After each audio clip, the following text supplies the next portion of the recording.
I believe in making cities greener, healthier and wilder for people and wildlife. 10,000 Londoners dying because of air pollution every year. 1 in 10 species at risk of extinction. 1 in 6 children haven't visited a green space with their parents in the last year. Only 1 of London's rivers, properly healthy as it should be. What if more children were able to climb up trees? What if there were more rope swings in the trees?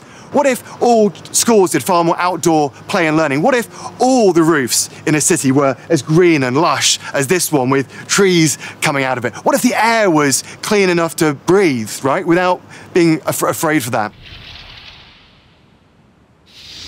That you have national parks that are deserts, that are moorland, that are glaciers, that are rainforests, that are coral reefs. Every single major type of recognised habitat and landscape is reflected within the family of national parks around the world, apart from one, which is the world's fastest growing habitat, which is urban areas, cities.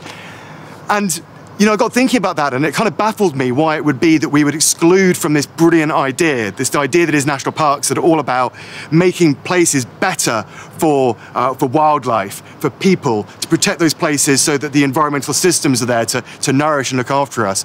Why we would not include urban areas within that family of national parks.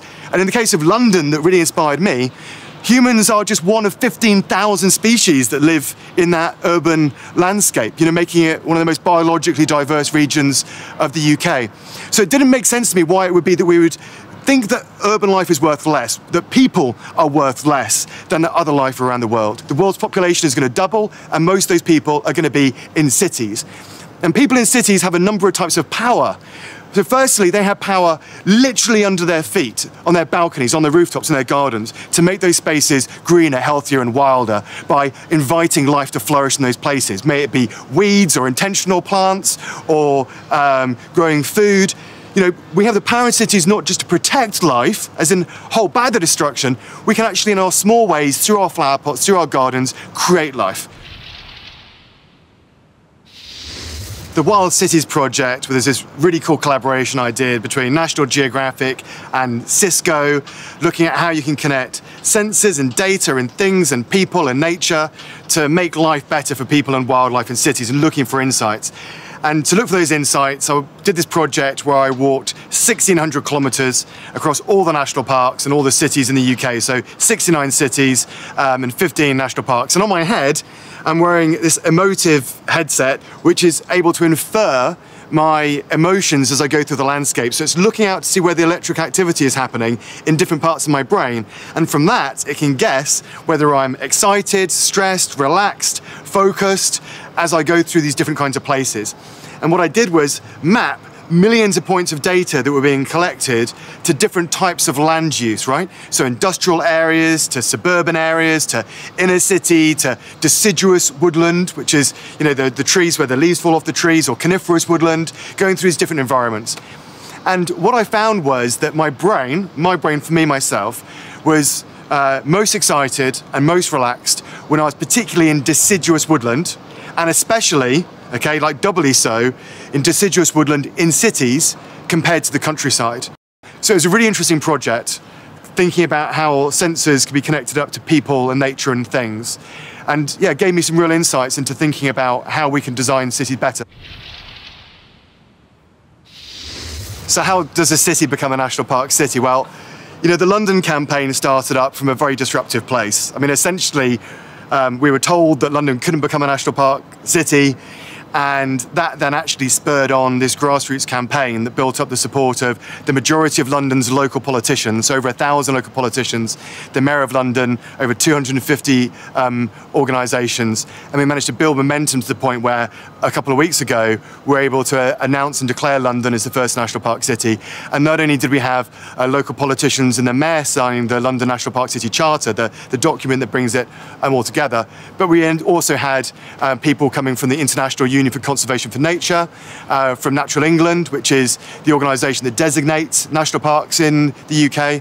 So over a 6-year period, we went from this very disruptive place to actually being largely accepted by many of the institutions that it's very important that the London National Park City works with. The biggest challenge around that is convincing people of the fact that an urban area right? A place full of people can actually be a national park, because for most people, those two things don't make sense together, right? Because they think city, national park, they're two complete opposite things.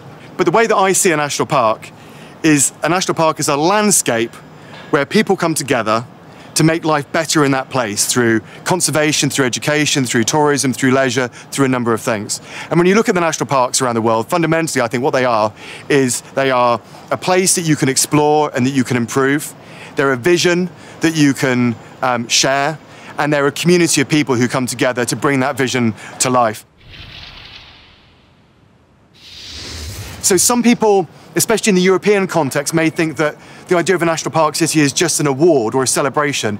No, it's the starting point of saying we collectively face these problems, but our solution isn't just a paternalistic one that comes from government, it's that actually all of us have an ability to contribute towards that mission of making a city greener, healthier and wilder. I think it's really important for all of us to think of ourselves as makers and as explorers. You know, explorers who all have the power to go out and explore our city. So we need to think of ourselves as explorers who can get out and be active agents in experiencing our cities, but then also think about what are the things we can do to make our cities better.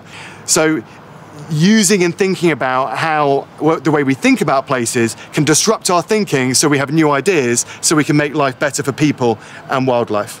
So for me, the mental shift here is firstly to recognise that urban life is as valuable as rural life, right?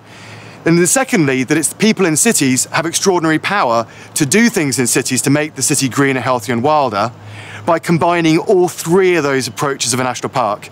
Top-down policy, partnership working of institutions and organisations across the city, from small community groups right up to city councils. But more important than any of that, the fact that you, I, any of us can do things in our gardens, in our lives to have an impact.